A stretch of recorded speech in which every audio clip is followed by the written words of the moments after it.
Olá, eu me chamo Beatriz Larissa e estarei apresentando a história da imigração alemã em São Paulo.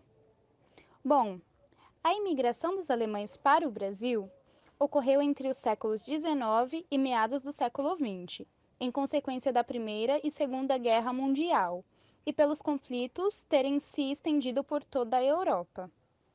Em 1822, começou o processo migratório por Major Jorge Antônio, que foi enviado para a corte germânica a fim de apresentar propostas de empregos e garantia de terras no Brasil para os alemães.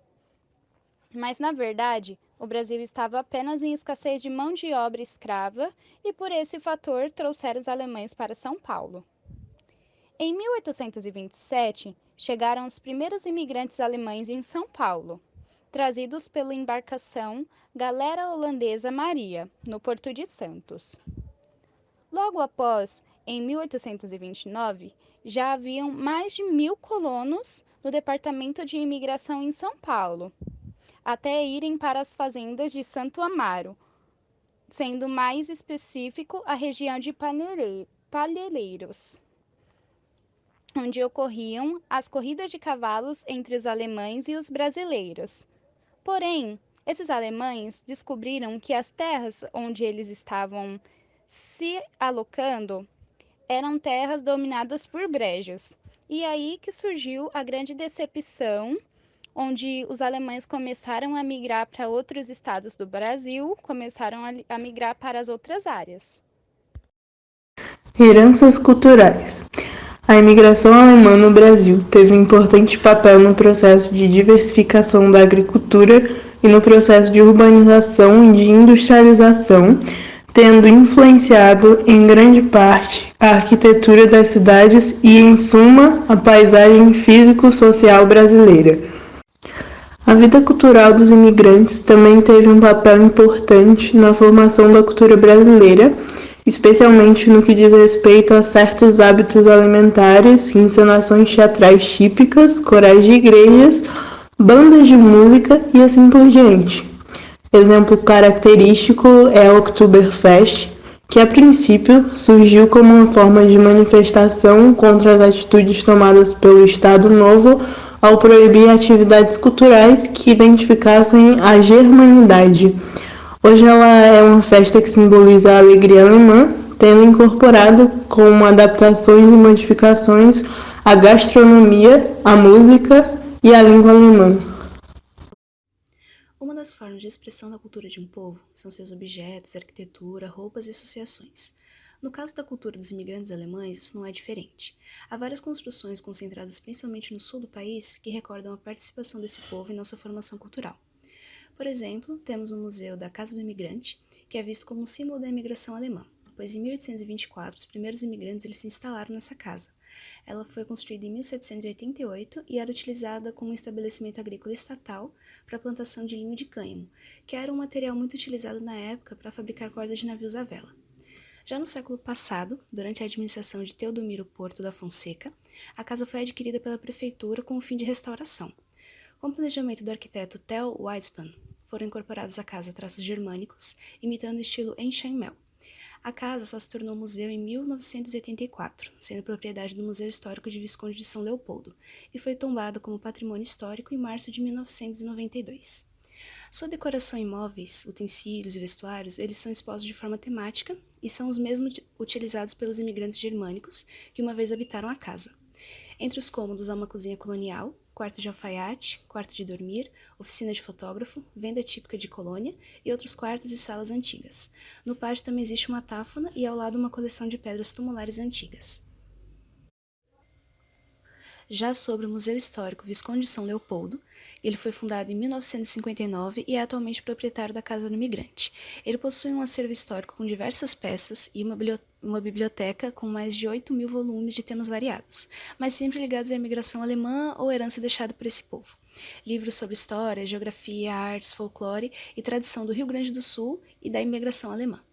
O prédio próprio ele foi construído em 1985 com a ajuda da população, prefeitura e governo da República Federal da Alemanha. Já a Casa da Cultura, que ocupa uma edificação construída em 1915 pelo Sr. Augusto Schwambach para a residência da sua família. Localiza-se em Domingos Martins e, sendo uma região muito procurada para o turismo, une natureza e herança alemã e também um pouco da herança italiana na região. E é algo que pode ser visto tanto na arquitetura quanto nos costumes. O edifício, antes de tornar-se um ponto turístico cultural da cidade, ele foi sede do Fórum e mais tarde foi uma loja maçônica. Foi doado ao município pelo governo do estado em 1982 e em 17 de dezembro de 1983 foi inaugurado como espaço cultural, sendo tombado pelo Patrimônio Histórico Estadual 2 anos mais tarde. No museu há diversos documentos, objetos, fotografias e móveis que pertenceram aos imigrantes e descendentes que colonizaram o município, contendo muitas histórias e permitindo a interação dos turistas com essa cultura. A Casa da Cultura ela se torna algo além de apenas um destino turístico, mas também da valorização da história de um povo. Já sobre monumentos, temos o monumento do centenário da imigração alemã em Santa Catarina. Após ter a placa original destruída em 1929, durante a campanha de nacionalização durante o Estado Novo de Getúlio Vargas, foi feita uma réplica e ela se encontra na Praça de Leopoldo Francisco Kretzer, na sede municipal. Outro monumento em Santa Catarina é o monumento dos 180 anos da imigração alemã, que foi comemorado em 2009 e que foi realmente um desafio para que o marco fosse instalado em Florianópolis. A localização deste monumento se justifica pelo fato de que os primeiros alemães a chegarem ao estado desembarcaram exatamente na área onde o monumento foi instalado, permanecendo na cidade por algum tempo até serem encaminhados a outras regiões, com destaque para São Pedro de Alcântara. E uma curiosidade é que ainda não há imagens, mas em 2024 será celebrado os 200 anos da imigração alemã no Brasil, e pensando nisso, a Sociedade de Amigos da Fundação Schfel, eles proporam o desenvolvimento de um monumento, em conjunto de grandes esculturas, na entrada de Hamburgo Velho, com a intenção de recuperar a história dos primeiros imigrantes alemães que aqui chegaram. Além da proposta do monumento, diversas ações devem ocorrer por todo o país. Para que o projeto seja muito bem pensado, foram convidados profissionais de cultura, historiadores, genealogistas, e o artista plástico escolhido foi Marciano Schmitz, conhecido pela autoria da fachada do Teatro Pascal Carlos Magno, o Monumento à Paz e o Monumento à Bíblia, entre outros. Por fim, temos as associações, a Abrapá de Santa Catarina, conhecida como ACPA, que é uma associação profissional sem fins lucrativos com a intenção de reunir associados de várias categorias, como professores de língua e literatura alemão, tradutores e estudantes de alemão, professores pesquisadores, entre outros, com a intenção de promover o ensino da língua alemã no Brasil e promover o intercâmbio de experiências educacionais, além de defender os interesses da categoria. Também a Associação Cultural de Gramado, que foi idealizada por Theodor Klein e inaugurada em 9 de janeiro de 1966. Ela cultiva história, tradições, costumes, língua e cultura alemã no Brasil. Eles também têm a Casa da Juventude, que é um local dedicado unicamente a eventos para grupos filiados à associação, e sempre promovem várias ações culturais. A pintura muitas vezes é utilizada como forma de lazer e trabalho, e os imigrantes alemães nos deram uma forte influência com a pintura, como uma técnica conhecida como Bauer. Essa pintura foi inventada pelos agricultores que em seu tempo de lazer buscavam dar cores aos seus móveis velhos, renovando-os com essa tal pintura, que se caracteriza especialmente pelas pinceladas livres e expressas de temas florais e animais. Muitos pintores usou da técnica alemã Bauer. No sul do Brasil, onde houve um grande fluxo de imigrantes alemães, a dança foi incorporada aos costumes locais e preservadas até hoje. Ela é relativamente lenta, costuma abrir bailes e é comum ser tocada em festas para sinalizar o início da festa. Até hoje, é uma dança que comemora a cultura do povo alemão, muito praticada no sul do nosso país.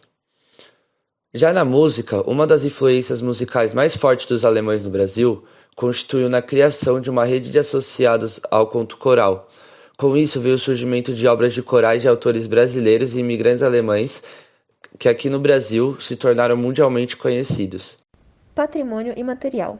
Entre festas e eventos alemães na cidade de São Paulo, temos a Brooklyn Fest. A Brooklyn Fest acontece na zona sul de São Paulo e conta com atrações musicais e danças típicas da Alemanha, tendas de artesanato e exposições, além da gastronomia, tendo os tradicionais salsichões e Eisbein, joelho de porco, uma das iguarias mais procuradas, além de pratos típicos de países como Espanha, Japão, Portugal, França e Brasil. como se o visitante estivesse viajando ao redor do mundo, não deixando de lado o chopp, uma marca registrada das festas alemãs. Além da Brooklyn Fest, temos a Oktoberfest. A São Paulo Oktoberfest de 2020 contou com a construção da primeira vila alemã cenográfica para sediar a festa, que faz parte do calendário oficial de São Paulo e se consagra como um dos principais eventos do país. O evento é um festival de cerveja originado em Munique, na Alemanha, palco para shows musicais com os principais artistas nacionais, bandas típicas de música alemã, danças e diversas manifestações artístico-culturais.